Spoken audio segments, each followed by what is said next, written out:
ഒന്നാമത്തെ പാഠത്തിൽ വൈദ്യുത പ്രവാഹത്തിനെ കുറിച്ച് പഠിച്ചിട്ടുണ്ട്. അതിൻ്റെ വ്യത്യസ്തമായ ഫലങ്ങൾ എന്താണ് കറണ്ട് നിങ്ങൾ പഠിച്ചു. ആ കറണ്ടിൻ്റെ ഡയറക്ഷൻ, ആ വൈദ്യുത പ്രവാഹത്തിൻ്റെ ഫലങ്ങൾ, അതായത് എന്തൊക്കെയായിട്ട് മാറുന്നു എന്നുള്ളത്. കറണ്ട് കൊണ്ട് ലൈറ്റ് ഉണ്ടാകുന്നു, അതിൻ്റെ പ്രകാശഫലം. കറണ്ട് കൊണ്ട് ഫാന് കറങ്ങുന്നു, അതിൻ്റെ യാന്ത്രിക ഫലം. ഇസ്തിരിപ്പെട്ടി ചൂടാവുന്നു, താപഫലം. അങ്ങനെ വ്യത്യസ്തമായ ഫലങ്ങളും കുറേ കണക്കുകളൊക്കെ ആയിട്ട് നമ്മൾ ഒന്നാമത്തെ പാഠം നിങ്ങൾക്ക് കിട്ടിക്കഴിഞ്ഞല്ലോ. ജൂൾസ് ലോ നിങ്ങൾക്ക് അറിഞ്ഞു, ജൂൾ നിയമം. അങ്ങനെ കറണ്ട് കൊണ്ട് ഏതൊക്കെ ഫലങ്ങൾ ഉണ്ടാകും എന്നതിനെ കുറിച്ചുള്ള ഒരു ചെറിയ ധാരണ നിങ്ങൾ അവിടെ ഉണ്ടാക്കി. ആ ഫലങ്ങൾ നമ്മൾ ക്വാണ്ടിറ്റി, അതിൻ്റെ അളവും കൂടി നമ്മൾ കണ്ടെത്തിയിട്ടുണ്ട്. ഓക്കെ. പിന്നീട് നമുക്ക് ഇവിടെ അറിയാൻ പോകുന്നത് ഈ കറണ്ടിനെ കൊണ്ടുണ്ടായിരിക്കുന്ന മറ്റൊരു ഫലമാണ്. അതാണ് വൈദ്യുതിയുടെ കാന്തഫലം. നമ്മുടെ രണ്ടാമത്തെ ചാപ്റ്ററാണത്. റെഡി? അപ്പം ഒരു വൈദ്യുതി പ്രവഹിക്കുമ്പോൾ അവിടെ ഒരു കാന്തിക മണ്ഡലം ഉണ്ടാവുന്നു എന്നാണ് പറയുന്നത്. നമുക്കെത്താം, അതിലേക്ക് എത്താം. അതിന് തൊട്ടുകൂടെ എന്തെന്നാ കാന്തം? നിങ്ങളെല്ലാവരും, ഞങ്ങളും എല്ലാവരും ഉപയോഗിച്ചൊരു സാധനമാണ് ഈ കാന്തങ്ങൾ ചെറുപ്പത്തിൽ കളിക്കുന്നത്. സ്പീക്കറിൻ്റെ പിറകിലും അതേപോലെ തന്നെ ടോയ്സിലും ഒക്കെ ആയിട്ട് നിങ്ങൾ കാന്തങ്ങൾ പരിചിതമാണ് നിങ്ങൾക്ക്. ആ കാന്തങ്ങൾ നമുക്കറിയുന്ന കാര്യങ്ങൾ, കാന്തങ്ങളുടെ വ്യത്യസ്ത ധ്രുവങ്ങൾ, ഉത്തര ധ്രുവമുണ്ട്, ദക്ഷിണ ധ്രുവമുണ്ട്. വ്യത്യസ്ത ധ്രുവങ്ങൾ തമ്മിൽ ആകർഷിക്കുന്നു, ഒരേ ധ്രുവങ്ങൾ തമ്മിൽ വികർഷിക്കുന്നു എന്നൊക്കെ അറിയാം. നോർത്തും വികർഷിക്കുന്നു, നോർത്തും സൗത്തും ആകർഷിക്കുന്നു, സൗത്തും വികർഷിക്കുന്നു. ഈ കാന്തത്തിന്റെ ശക്തി നമ്മൾ സൂചിപ്പിക്കാൻ ആ കാന്തത്തിന് നമ്മൾ ഓർമ്മയിലുണ്ട്, നിങ്ങൾക്ക് ഓർമ്മയുണ്ടാവും, ബാർകാന്തങ്ങൾ. അത് നോർത്ത് സൗത്ത്, ഉത്തര ധ്രുവം ദക്ഷിണ ധ്രുവം. ഈ നോർത്ത് പോളിൽ നിന്ന് സൗത്ത് പോളിലേക്ക്, ഉത്തര ധ്രുവത്തിൽ നിന്ന് ദക്ഷിണ ധ്രുവത്തിലേക്ക് നമ്മളിങ്ങനെ കുറെ സാങ്കല്പിക രേഖകൾ വരയ്ക്കാറുണ്ട്. ഈ സാങ്കല്പിക രേഖകൾ നമ്മൾ വരയ്ക്കുന്നത് ഈ കാന്തത്തിന്റെ ശക്തിയെ സൂചിപ്പിക്കേണ്ടിയിട്ടാണ്. ഇതിന് പറയാം കാന്തിക ബലരേഖകളെല്ലാം. എങ്ങനെയാ വരയ്ക്കുക എന്നുള്ളത് വലിയ ക്ലാസ്സിൽ നിങ്ങൾക്ക് പഠിക്കാം, +1 +2 അതിന് മുകളിലോട്ടൊക്കെ എത്തുമ്പോൾ. അപ്പൊ തൽക്കാലം നിങ്ങളറിയാം, ഈ കാന്തിക ബലരേഖകൾ നമ്മൾ വരച്ചിരിക്കുന്നത് കാന്തത്തിന്റെ ശക്തിയെ സൂചിപ്പിക്കേണ്ടിയിട്ടാണ്. ഈ ബലരേഖകൾ തുടങ്ങുന്നത് ഉത്തര ധ്രുവത്തിൽ നിന്ന് ദക്ഷിണ ധ്രുവത്തിലേക്കാണ്. എന്നാൽ കാന്തത്തിനകത്ത് നേരെ തലതിരിച്ചു, അത് ദക്ഷിണ ധ്രുവത്തിൽ നിന്ന് ഉത്തര ധ്രുവത്തിലേക്ക്. ഇതൊരു ബാർകാന്താണ്. ഓക്കെ. ഇതൊരു സ്ഥിരകാന്തമാണ്. ഈ സ്ഥിരകാന്തത്തിന്റെ ഒക്കെ പ്രത്യേകത എന്നുണ്ടെങ്കിൽ കുറെ കാലത്തിന് ഒക്കെ ശേഷം ഇതിന്റെ കാന്തിക ശക്തിയൊക്കെ കുറഞ്ഞു വരും. വലിയ രീതിയിലുള്ള കാന്തിക മണ്ഡലങ്ങളൊന്നും നമുക്കിവിടെ ഉപയോഗിക്കാൻ കിട്ടൂല, വലിയ ശക്തിയൊന്നും നമുക്ക് ഉണ്ടാക്കാൻ പറ്റൂല. അപ്പൊ നമുക്ക് ശക്തിയേറിയ കാന്തങ്ങൾ ഉണ്ടാക്കണം. ഈ ശക്തിയേറിയ കാന്തങ്ങളൊക്കെ നമ്മൾ ഉപയോഗപ്പെടുത്തുന്ന സ്ഥലങ്ങൾ നടക്കുന്നുണ്ടെങ്കിൽ വലിയ വലിയ കണ്ടെയ്നറുകളൊക്കെ എടുത്ത് മാറ്റുന്ന ക്രെയിനുകൾ, ശക്തമായ കാന്തിക മണ്ഡലങ്ങൾ നമുക്ക് ഉണ്ടാക്കണം. അപ്പൊ ശക്തമായ കാന്തിക മണ്ഡലം ഉണ്ടാക്കുന്ന ആ കാന്തങ്ങൾക്ക് നമുക്ക് പറയുന്നൊരു പേരായിരുന്നു വൈദ്യുത കാന്തങ്ങൾ. വൈദ്യുത കാന്തങ്ങൾ. അപ്പൊ എന്തുണ്ടാ ഈ വൈദ്യുത കാന്തം? അവിടെ നിൽക്കട്ടെ. അപ്പൊ ഇത് വൈദ്യുത കാന്തം എന്ന് പറയണമെങ്കിൽ അവിടെ വൈദ്യുതിയായിട്ട് ബന്ധപ്പെട്ട് എടുക്കുന്നുണ്ട്. ഒരു സയന്റിസ്റ്റ് ആൻഡ് ക്രിസ്റ്റ്യൻ ഈസ്റ്റഡ്, സയന്റിസ്റ്റിന്റെ പേര് ക്രിസ്റ്റ്യൻ ഈസ്റ്റഡ് ആണ്. ഈസ്റ്റഡ്. ഓക്കെ. ഈ സയന്റിസ്റ്റ് ഒരു എക്സ്പെരിമെന്റ് ചെയ്തു. ആക്സിഡന്റില്, അതായത് ഒന്നുമില്ല, ഒരു കറണ്ട് ഒഴുകുന്ന ഒരു ചാലകം എടുത്തു, ഒരു ബാറ്ററി ആയിട്ട് കണക്ട് ചെയ്താ. ചാലകം അറിയാലോ, വൈദ്യുതി പ്രവഹിക്കുന്ന ലോഹങ്ങളാണ് ചാലകങ്ങൾ. ലോഹങ്ങൾ മാത്രമല്ല, ഗ്രാഫൈറ്റ് ഒക്കെ ചാലകമാണ്, ഇലക്ട്രോലൈറ്റും ചാലകങ്ങളാണ്. വൈദ്യുതി കടത്തി വിട്ടാൽ മതി, വൈദ്യുത ചാലകങ്ങൾ എന്ന് പറയും നമ്മളതിന്. അപ്പോൾ ഒരു ചാലകത്തിലൂടെ വൈദ്യുതി കടത്തി വിട്ടായിരുന്നു ഇയാള്. അതിന് തൊട്ടടുത്ത് ഒരു വടക്ക് നോക്കി യന്ത്രം ഉണ്ടായിരുന്നു, കോമ്പസ് എന്ന് പറയും നമ്മൾ, വടക്ക് നോക്കി യന്ത്രം. അത് വടക്ക് നോക്കി യന്ത്രം എന്ന് പറയാൻ കാരണമൊന്നുമില്ല, അതിന്റെ നോർത്ത് പോൾ എപ്പോഴും ഫേസ് ചെയ്യുന്ന നമ്മുടെ ഭൂമിയുടെ വടക്കോട്ടേക്കാണ്. അതെന്തുകൊണ്ടാന്ന് പറഞ്ഞിട്ടുണ്ടെങ്കിൽ ഭൂമിക്കകത്ത് ഒരു കാന്തിക മണ്ഡലമുണ്ട്. ആ കാന്തി മണ്ഡലത്തിന്റെ എഫക്റ്റ് കൊണ്ടാണ് ഇത് ഇപ്പം നോർത്തിലേക്ക് എന്നെ ഇങ്ങനെ ഫേസ് ചെയ്യുന്നത്. ഓക്കെ, അപ്പോൾ ഭൂമിയുടെ കാന്തി മണ്ഡലങ്ങളൊക്കെ ആയിട്ട് ബന്ധപ്പെടുത്തിയിട്ട് ഒരുപാട് അന്ധവിശ്വാസങ്ങളുണ്ട്. വടക്കോട്ടൊന്ന് തലവെച്ച് കിടക്കരുത് എന്നൊക്കെ പറഞ്ഞിട്ട്. നമ്മുടെ ശരീരത്തിലെ ഏറ്റവും പ്രധാനപ്പെട്ട ഘടകം ബ്ലഡ് ആണ്. ബ്ലഡിൽ ഹീമോഗ്ലോബിൻ ഉണ്ട്, ഹീമോഗ്ലോബിൻ ഇരുമ്പുണ്ട്. ആ ഇരുമ്പ് കാന്തിക വസ്തുവാണ്. അത് വടക്കോട്ട് കയറുന്നു കഴിഞ്ഞാൽ അത് തലച്ചോറിലേക്ക് പോകും എന്നെല്ലാം പറഞ്ഞിട്ട് ഒരുപാട് അബദ്ധമായിട്ടുള്ള സയൻസിനെ ഉപയോഗപ്പെടുത്തിയിട്ട് കുറേ മണ്ടത്തരങ്ങൾ വിശദീകരിക്കുന്നുണ്ട്. ഇതിനൊന്നുമില്ല. അതിൻ്റെ ഏറ്റവും പ്രധാനപ്പെട്ട ഘടകം പ്രത്യേകം എന്നുണ്ടെങ്കിൽ ഹീമോഗ്ലോബിനിൽ ഇരുമ്പിൻ്റെ അംശം എന്നല്ല, അതൊരു സംയുക്തമായിട്ട് അവിടെ ഉള്ളത്, ഇരുമ്പായിട്ടൊന്നല്ല ഉള്ളത്. ഓക്കെ, സംയുക്തം എന്ന് പറഞ്ഞാൽ ഇപ്പോൾ ഹൈഡ്രജനും ഓക്സിജനും ചേർന്നിട്ട് നമുക്ക് വെള്ളം ഉണ്ടായി. കെമിസ്ട്രിയിൽ വളരെ എന്നെക്കാൾ നിങ്ങൾക്ക് നല്ല രീതിയിൽ നിങ്ങൾക്ക് അറിയാം. അപ്പോൾ ഹൈഡ്രജന്റെ സ്വഭാവമല്ല ഓക്സിജന്റെ സ്വഭാവമല്ല വെള്ളത്തിന്, അതേപോലെ തന്നെ ഹീമോഗ്ലോബിനും. ഇനിയിപ്പോൾ ഇരുമ്പിനെ ആയിക്കോട്ടെ, നമ്മുടെ ശരീരത്തിൽ ചെറിയ രീതിയിൽ ഇരുമ്പുണ്ടെന്ന് നോക്കിക്കോളും. നമ്മുടെ ഭൂമിയുടെ കാന്തിക ശക്തി കൊണ്ടൊന്നും അതിനെ വലിയ എഫക്റ്റ് ഒന്നും അവിടെ ഉണ്ടാക്കാൻ പോകുന്നില്ല. അപ്പം അതുകൊണ്ട് സയൻസിനെ ഉപയോഗപ്പെടുത്തിയിട്ട് ഇത്തരത്തിലുള്ള കുറേ ന്യായീകരണങ്ങൾ ആൾ കൊണ്ടുവരും. ആ കൊണ്ടുവരുന്ന ന്യായീകരണങ്ങളെ നിങ്ങൾ പൊളിച്ച് ചെയ്തേ പറ്റൂ. അതിനു വേണ്ടിയിട്ട് നമ്മൾ സയൻസ് പഠിക്കുന്നത്. റെഡി? വസ്തുനിഷ്ഠമായ കാര്യങ്ങൾ നമ്മൾ തെളിവുകളുടെ അടിസ്ഥാനത്തിലാണ് നമ്മൾ ഇതാക്കുന്നത്. സയൻസിൽ അതിന് നമ്മൾ കൊടുക്കുന്നത് തെളിവുകളാണ് എല്ലാത്തിനും.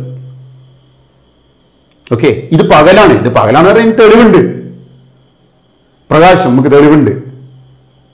അങ്ങനെ വ്യത്യസ്തമായ തെളിവുകളിലൂടെ നമ്മൾ കാര്യങ്ങളെ സ്ഥാപിക്കലാണ് സയൻസിന്റെ രീതി. തിരിച്ചു വരാം നമുക്ക്. അപ്പൊ ഇതിൽ ക്രിസ്റ്റ്യൻ ഈസ്റ്റഡേ ആക്സിഡന്റലി ചെയ്തത് എന്താണെന്നുണ്ടെങ്കിൽ പെട്ടെന്ന് അയാൾക്ക് കണ്ടെത്തിയൊരു സാധനമാണ്. ഇതിന്റെ ഞാനിപ്പോൾ പറഞ്ഞിരിക്കുന്നത് വടക്ക് നോക്കി യന്ത്രം. ആ വടക്ക് നോക്കി യന്ത്രം ഇയാളിങ്ങനെ ഒരു ചാലകത്തിന്റെ അടുത്ത് ഇങ്ങനെ വെച്ചപ്പോൾ ഈ വടക്ക് നോക്കി ഈ ചാലകത്തിലൂടെ വൈദ്യുതി പ്രവഹിച്ച സമയത്ത് വടക്ക് നോക്കി യന്ത്രം ഇളകി. വടക്ക് നോക്കി യന്ത്രത്തിന്റെ പ്രധാന ഭാഗം എന്നുണ്ടെങ്കിൽ അതൊരു ഒരു സൂചിയുടെ മുകളിൽ ഇങ്ങനെ സപ്പോർട്ട് ചെയ്തിരിക്കുന്ന, നിങ്ങൾ പിക്ചറിൽ കാണാം. ആ സൂചിയുടെ മുകളിൽ സപ്പോർട്ട് ചെയ്തിരിക്കുന്ന ഒരു ചെറിയൊരു കാന്താണ്. ആ കാന്തം ഇളകി. കാന്തം ഇളകണമെങ്കിൽ ഒരു കാന്തത്തിന് മറ്റൊരു കാന്തം കൊണ്ട് ഇളക്കാൻ പറ്റും, അല്ലെങ്കിൽ നമ്മൾ ഇളക്കണം. ഓക്കെ, മറ്റൊരു കാന്തം കൊണ്ട് ഈ കാന്തത്തിന് ഇളക്കാം. അതായത് ഒരു കാന്തിക മണ്ഡലം കൊണ്ട് ഇവിടെ ഒരു കാന്തിക മണ്ഡലം മറ്റൊരു കാന്തിക മണ്ഡലമായിട്ടാണ് ഇന്ററാക്ട് ചെയ്യും, പ്രതിപ്രവർത്തിക്കുന്നു. ഓക്കെ, അപ്പൊ ഇതിന് ഡിഫ്ലക്ഷൻ ഉണ്ടായി, ഇതിനൊരു ഭ്രംശനം ഉണ്ടായി. പ്രധാനപ്പെട്ട കണ്ടെത്തലിൽ ഒന്നായിരുന്നത്. അപ്പൊ അദ്ദേഹം കണ്ടെത്തി വൈദ്യുതവാഹിയായ ഒരു ചാലകത്തിന് ചുറ്റും കാന്തിക മണ്ഡലം സംജാതമാകുന്നു.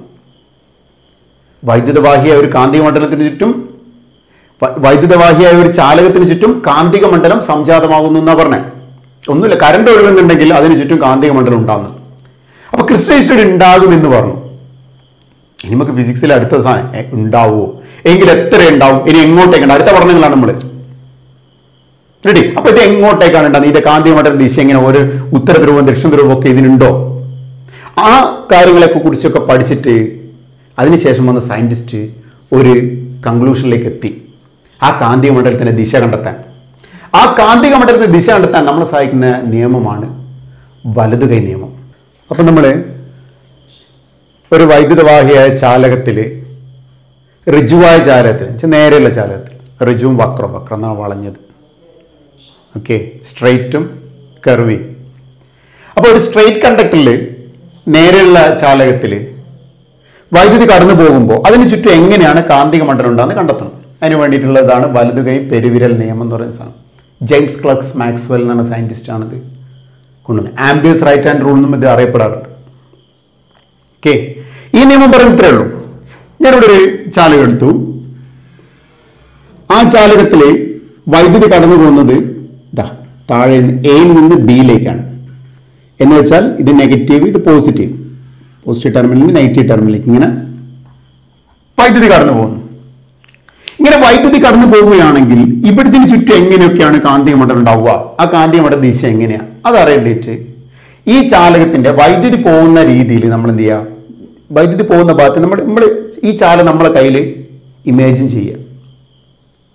എന്നിട്ട് ആ ചാലകത്തിൽ നമ്മൾ ഇതിനെ മുറുകെ പിടിക്കുക. മുറുകെ പിടിക്കുമ്പോൾ ശ്രദ്ധിക്കേണ്ടത് എങ്ങോട്ടേക്കാണോ കറണ്ട് പോകുന്നത് ആ ഭാഗത്തേക്ക് നമ്മുടെ പെരുവിരൽ വെക്കണം, അപ്പം വിരൽ, തള്ളവിരൽ. ബാക്കിയുള്ള ഫിംഗേഴ്സ് ഉണ്ടാവില്ല നമ്മൾ ഇതിനെ പിടിക്കാൻ ഉപയോഗിച്ച ഈ ഫിംഗേഴ്സിന്റെ ഡയറക്ഷൻ അഥവാ ഈ വിരലുള്ള ഡയറക്ഷൻ ആയിരിക്കും എന്തുണ്ടാവുക, മാഗ്നറ്റിക് ഫീൽഡ് ഉണ്ടാവുക. ഓക്കെ, ഇപ്പൊ നിയമത്തിൽ പറയുന്നുള്ളൂ, തള്ളവിരൽ വൈദ്യുത പ്രവാഹ ദിശയിൽ വരത്തക്ക വിധം ചാലകത്തെ പിടിക്കുക. ബാക്കിയുള്ള ഫിംഗേഴ്സ് അതായത് ചുറ്റിപ്പിടിക്കുന്ന ഫിംഗേഴ്സ് ഇല്ലേ, ആ ചുറ്റുപിണങ്ങി കിടക്കുന്ന ഫിംഗേഴ്സ് ഡയറക്ഷനിലായിരിക്കും അവിടെ മാഗ്നറ്റിക് ഫീൽഡ് ഉണ്ടാവുക. നോക്കിക്കോളൂ, ഇപ്പൊ ഞാൻ ഇതിനെ ഈ ചാലകത്തിനെ ഇങ്ങനെ പിടിക്കുന്നതായിട്ട് അസ്യൂം ചെയ്തു. അപ്പൊ ഇതാ വൈദ്യുത പ്രവാഹത്തിന്റെ ദിശയിലേക്ക് ഞാൻ ഈ വിരൽ വെച്ചു, ബാക്കിയുള്ള ഫിംഗേഴ്സ് കൊണ്ട് ഇതിനെ ചുറ്റുകയാണെങ്കിൽ ഇവിടെ എന്റെ വിരൽ ചുറ്റും ഇത് ആദ്യം പോകുന്നത് ഈ വിരലിന്റെ ടിപ്പ് പോകുന്നത് ഇവിടെ ഉള്ളോട്ടേക്ക്. ഈ ടിപ്പ് തിരിച്ചു ഇവിടുന്ന് പുറത്തോട്ടേക്കാണ്. ഓക്കെ, അപ്പൊ ഞാനിവിടെ ഒരു ക്രോസ് ഡോട്ട് ഇട്ടിട്ടുണ്ട്. നിങ്ങൾക്ക് വരുന്ന ക്ലാസ്സിൽ പഠിക്കാനുള്ള സാധനമാണ് വൈദ്യുത കാന്തിക മണ്ഡലത്തിന്റെ ദിശയെ കാണിക്കാൻ. നമ്മൾ കാന്തിക മണ്ഡലം സൂചിപ്പിക്കുക ഇത്തരത്തിലുള്ള ആരോ ഡയഗ്രം കൊണ്ടാണ്. ഇതാണ് കാന്തിക മണ്ഡലം കാണിക്കുന്നത്. ഓക്കെ, അമ്പടയാളങ്ങളെ കൊണ്ട്. ഈ അമ്പടയാളങ്ങളിൽ ഇവിടെ ഒരു കൂർത്ത ഭാഗമുണ്ട്. ഇത് ആ അമ്പ് നമ്മൾ ഞാണിന്റെ മുകളിൽ വെക്കുന്ന ഒരു സ്ഥലം. ഓക്കെ, ഇതാണ് വൈദ്യുത പ്രവാഹ ദിശയെ കാണിക്കുന്നത്. ഇനി ഈ അമ്പ് നിങ്ങൾ എന്ത് ചെയ്യുക, ഈ ബോർഡിനകത്തോട്ട് ഇവിടുന്ന് ഉള്ളോട്ടേക്കല്ലേ പോകുന്നത്, എന്റെ കൈ ഇവിടെ ഇങ്ങനെ ഇങ്ങോട്ടേക്കല്ലേ പോകുന്നത്. അപ്പൊ ഇവിടെ ഇങ്ങനെ അമ്പ് തറക്കുകയാണെങ്കിൽ നിങ്ങൾ ഇതിന്റെ പിറകം നോക്കി ഇതിന്റെ പിറകം നോക്കുകയാണെങ്കിൽ ഈ ക്രോസ് ഇത് മാത്രം കാണുക. ഉള്ളോട്ടേക്കാണെങ്കിൽ അപ്പൊ നമ്മൾ ക്രോസ് കൊണ്ട് കാണിക്കും. ഇനി ഇത് പുറത്തോട്ടേക്കാണെങ്കിലോ, ഈ അമ്പ് പുറത്തോട്ടേക്ക് ബോർഡിന് പുറത്തോട്ടേക്ക് വരുന്നെങ്കിലോ, ബോർഡിന് പുറത്തോട്ടേക്കാണ് വരുന്നെങ്കിൽ ഇത് ഇവിടുന്ന് പുറത്തോട്ടേക്ക് വരും. അപ്പൊ നിങ്ങൾ ഇങ്ങനെ നോക്കുകയാണെങ്കിൽ ഇവിടെ ഒരു ഡോട്ട് മാത്രം കാണും, ഇവിടെ നേരെ നോക്കുകയാണെങ്കിൽ.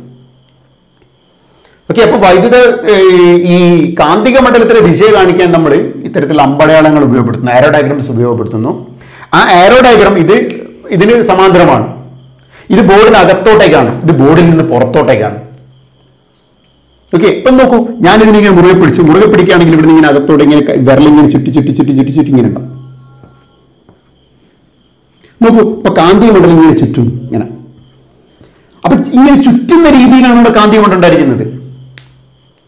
സർക്കുലർ ഷേപ്പിലാണ് കാന്തിക മണ്ഡലം ഉണ്ടായിരിക്കുന്നത്, വൃത്താകൃതിയിലാണ് ഉണ്ടായിരിക്കുന്നത്. റെഡി? അപ്പം ഒരു ഋജുവായിട്ടുള്ള വൈദ്യുതവാഹിയായ ചാലകത്തിന് ചുറ്റും ഇങ്ങനെ കാന്തിക മണ്ഡലം ഉണ്ടാവും. അതാണ് നമ്മൾ വലത് കൈ നിയമം കൊണ്ട് പഠിച്ചത്. ഓക്കെ, ക്ലിയർ ആണല്ലോ. ഇനി വൈദ്യുത പ്രവാഹത്തിന്റെ ദിശ താഴോട്ടേക്കാന്ന് കൂട്ടിക്കോളൂ. വൈദ്യുത പ്രവാഹത്തിന്റെ ദിശ താഴോട്ടേക്കാണെങ്കിൽ ബിയിൽ നിന്ന് എയിലേക്കാണെങ്കിൽ, ഞാൻ ഇവിടെ പോസിറ്റീവ് ഇവിടെ നെഗറ്റീവ് കൊടുത്ത് കൂട്ടിക്കോളൂ. ബിയിൽ നിന്ന് എയിലേക്ക് പോകുന്നു.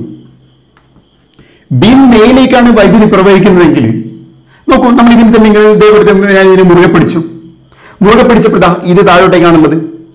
അപ്പൊ ഇതിന്റെ മുകളിൽ എന്റെ വിരലുകൾ വിരൽ പോകുന്നു ഇവിടുന്ന് ഉള്ളോട്ടാ. ഓക്കെ, ഇവിടുന്ന് വിരൽ വരുന്ന പുറത്തോട്ടാ, ഇവിടുന്ന് ഉള്ളോട്ട് വരുന്നു, ഇവിടുന്ന് പുറത്തോട്ടേക്ക് വരുന്നു. അപ്പൊ ഇങ്ങനെ ഉണ്ടാവും.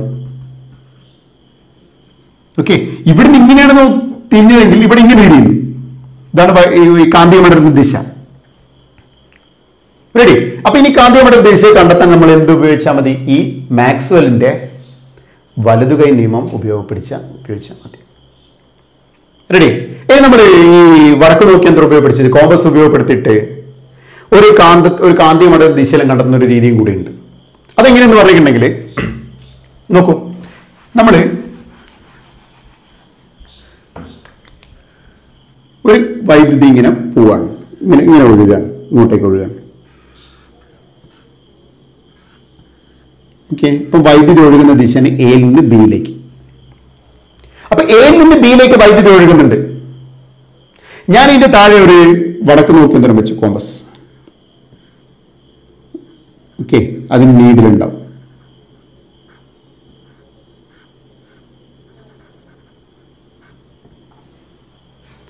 അതിന്റെ നോർത്ത് പോൾ എപ്പോഴും ഇങ്ങോട്ടേക്ക് ഉണ്ടാവുക, നോർത്തിലേക്ക് തന്നെ ഉണ്ടാവുക, വടക്കോട്ടേക്ക് തന്നെ ഉണ്ടാവുക. റെഡി?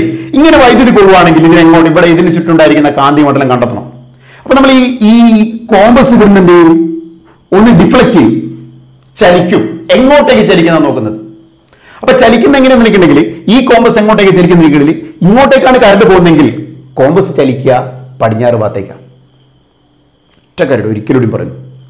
നമ്മുടെ കയ്യിൽ ഒരു കറണ്ട് ഇതൊരു ചാലകമാണ്. ഈ ചാലകത്തിൽ ഇങ്ങോട്ടേക്ക് വൈദ്യുതി പ്രവഹിക്കുന്നു. ഓക്കെ, ഞാൻ അതിന്റെ താഴെ ഒരു വടക്ക് നോക്കി യന്ത്രം വെച്ചിട്ടുണ്ട്. അത് നമുക്ക് എന്ത് ചെയ്യും? സ്വിച്ച് ഓഫ് ആക്കി നോക്കാം. ഇവിടെ വൈദ്യുതി ഇല്ല. അപ്പൊ വടക്ക് നോക്കി യന്ത്രം ഇങ്ങനെ വെച്ചിട്ടുണ്ട്. വടക്ക് നോക്കി എന്തായാലും വടക്കോട്ടേക്ക് തന്നെ നോക്കിയേക്കും. ഞാൻ അതിന്റെ മുകളിൽ ഈ ചാലകം വെച്ചു. വടക്ക് നോക്കി യന്ത്രത്തിൽ ഒരു മാറ്റവും ഇല്ല, ഇങ്ങനെ തന്നെ നിൽക്കുകയാണ്. കാരണം അത് വടക്കോട്ട് തന്നെ നിൽക്കുന്നുണ്ട്. ഞാനിതിൽ പെട്ടെന്ന് ഇതിലൊരു വൈദ്യുതി പ്രവഹിപ്പിച്ചു. വൈദ്യുതി പ്രവഹിച്ചിട്ടുണ്ടെങ്കിൽ ഇവിടുന്ന് അങ്ങോട്ടേക്കാണ് വൈദ്യുതി പ്രവഹിക്കുന്നത്. അങ്ങനെ വൈദ്യുതി പ്രവഹിക്കുകയാണെങ്കിൽ ഇതിന് ചുറ്റും എന്തുണ്ടായി? ഒരു കാന്തിക മണ്ഡലം ഉണ്ടായി. ആ കാന്തിക മണ്ഡലത്തിന്റെ സ്വാധീനം കൊണ്ട് ഇതിനെന്ത് സംഭവിച്ചിരിക്കും നോക്കണം നമുക്ക്. അപ്പൊ ഇതിനെന്ത് സംഭവിക്കുന്നുണ്ടെങ്കിൽ ഈ കാന്തിക മണ്ഡലത്തിന്റെ സ്വാധീനം കൊണ്ട് നമ്മുടെ ഈ ഇതുണ്ടല്ലോ വടക്ക് നോക്കി യന്ത്രം, ആ വടക്ക് നോക്കി യന്ത്രത്തിന്റെ നീഡില് അത് ഇങ്ങോട്ടേക്ക് തിരിഞ്ഞു, ഇടത്തോട്ടേക്ക്, ഘടികാര ദിശയ്ക്ക് എതിരായിട്ട്. റെഡി? ഇങ്ങോട്ടേക്ക് ചലിച്ചു. അപ്പൊ നേരെ നോക്കേണ്ടത് ഇപ്പൊ വൈദ്യുതി ഇവിടുന്ന് മേലോട്ടേക്കാണ് പോകുന്നതെങ്കിൽ ഇതാ ഇതിങ്ങനെ ചലിച്ചു.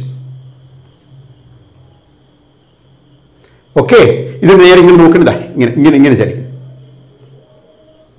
നമ്മൾ ഇതാ ഇങ്ങനെ നിൽക്കുകയാണെ, ഇങ്ങനെ നിൽക്കുന്നിടത്ത് ഇങ്ങനെ ചലിക്കുന്നു, ഈ ഭാഗത്തേക്ക് ചലിക്കുന്നു. ക്ലിയർ ആണല്ലോ? ഇനി വൈദ്യുതി തിരിച്ചു വരികയാണെങ്കിൽ ഇത് നേരെ തിരിച്ച് അങ്ങോട്ടേക്ക് ചലിച്ചു. അപ്പൊ നിങ്ങൾ ഒറ്റക്കാര്യം മനസ്സിലാക്കി നോക്കുക, വൈദ്യുതി പ്രവഹിക്കുന്നത് ഇങ്ങനെയാണെങ്കിൽ അതിന് ആന്റി ക്ലോക്ക് വൈസിലേക്കും, വൈദ്യുതി പ്രവഹിക്കുന്നത് തിരിച്ചാണെങ്കിൽ അത് ഇങ്ങോട്ടേക്കും, ക്ലോക്ക് വൈസിലും. ഓക്കെ, ഈ കാര്യം ഓർമ്മയിൽ വെക്കുക. ക്രിസ്ത്യൻ ഇൻസ്റ്റിറ്റ്യൂട്ടിൻ്റെ നടത്തിയ പരീക്ഷണങ്ങളിൽ പെട്ടൊരു സാധനമാണത്. ഇത് നിങ്ങൾക്ക് ഇത്ര ബുദ്ധിമുട്ടാണെങ്കിൽ മറ്റൊരു നിയമമുണ്ട്, പക്ഷേ ഇവിടെ 10ാം ക്ലാസ്സിൽ നിങ്ങൾക്ക് പഠിക്കാനില്ല. ഉയർന്ന ക്ലാസ്സുകളുണ്ട്. ആംബിയർ സിം റൂൾ എന്ന് പറയും, നീന്തൽ നിയമം. ഭയങ്കര രസം നീന്തൽ നിയമം. നിങ്ങൾ ജസ്റ്റ് നീന്തുന്ന ഒരാളായിട്ട് നിങ്ങൾ പരിഗണിക്കുക. ഓക്കെ, നീന്തുന്ന ഒരാളെ നമ്മൾ നിരീക്ഷിക്കുന്നുണ്ടെങ്കിൽ ഇത് എളുപ്പമാണ്. ഇപ്പം നമ്മൾ അതിനൊരു ഉദാഹരണം കാണിച്ചു തരാം. ഇത് ഒരു വടക്ക് നോക്കി യന്ത്രം നോട്ടിക്കൊള്ളും. ഓക്കെ, ഇത് വടക്ക് നോക്കി യന്ത്രം. റെഡി? നമ്മൾ കറണ്ട് ഇങ്ങനെ ഒഴുകുകയാണ്, തെക്കിൽ നിന്ന് വടക്കോട്ടേക്ക് കറണ്ട് ഒഴുകുകയാണ്, തെക്കിൽ നിന്ന് വടക്കോട്ടേക്ക് കറണ്ട് ഒഴുകുകയാണ്. അപ്പോൾ ഒരു നീന്തൽക്കാരൻ ഇതിൻ്റെ മുകളിൽ കയറി കിടന്നു.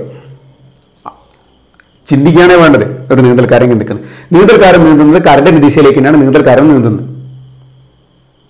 എങ്ങനെ നീന്തുന്നത് വെച്ചാൽ ഇപ്പൊ കാലിൽ കൂടെ കറണ്ട് കയറി തലയിൽ കൂടെ പോകുന്ന രീതിയിലാണ് നീന്തുന്നത്. നിങ്ങൾ വിചാരിക്കും. ഓക്കെ, എങ്കിൽ നീന്തുമ്പോൾ നമ്മൾ കൈയിട്ടടിക്കുമല്ലോ. അപ്പൊ ഇതൊരു ഇപ്പൊ ഞാനിവിടെ നമുക്ക് എന്താ കണ്ടെത്തേണ്ടത്? എങ്ങോട്ടേക്കാണ് ഈ വടക്ക് നോക്കി യന്ത്രം ചലിക്കുക എന്നുള്ള. ഓക്കെ, ഇപ്പൊ വടക്ക് നോക്കി യന്ത്രം ചലിക്കുമ്പോൾ ഇങ്ങനെയാണ് പോകുന്നതെങ്കിൽ വടക്ക് യന്ത്രം നമ്മൾ ഘടികാര ദിശയ്ക്ക് വിപരീതമായി നമ്മൾ പഠിച്ചു.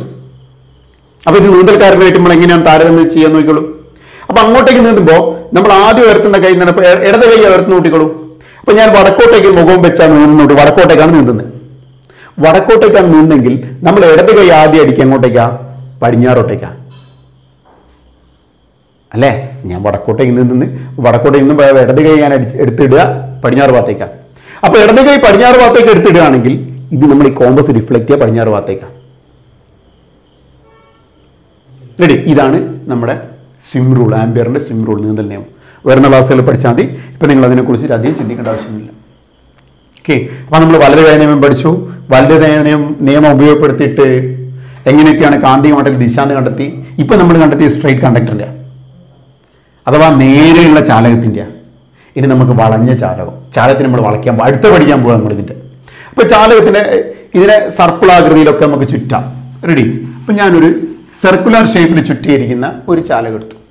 നമ്മുടെ കയ്യിൽ ഇങ്ങനെ ഒരു ചാലകമുണ്ട്. ഇതാ ഇങ്ങനൊരു ചാലകം. ഞാനിതിൽ വൈദ്യുതി കടത്തി വിടാൻ പോവാം. ഇതാ ഇതിൽ ഞാൻ വൈദ്യുതി കടത്തി വിട്ടു. നിങ്ങൾക്കറിയാലോ വൈദ്യുതി ഇങ്ങനെ പോയി ഇങ്ങനെ പോയി ഇങ്ങനെ പോയി ഇങ്ങനെ തിരിച്ചിവിടെ വരും. എങ്കിൽ ഇവിടെ ഓരോ സ്ഥലത്തുണ്ടായിരിക്കുന്ന കാന്തിക മണ്ഡലത്തെ ദിശ കണ്ടെത്തണം. ഇവിടെ വൈദ്യുതി മേലോട്ടേക്കാണ് പോകുന്നത്, ഇവിടെ ഇങ്ങോട്ടേക്കാണ്, ഇവിടെ താഴേക്കാണ്.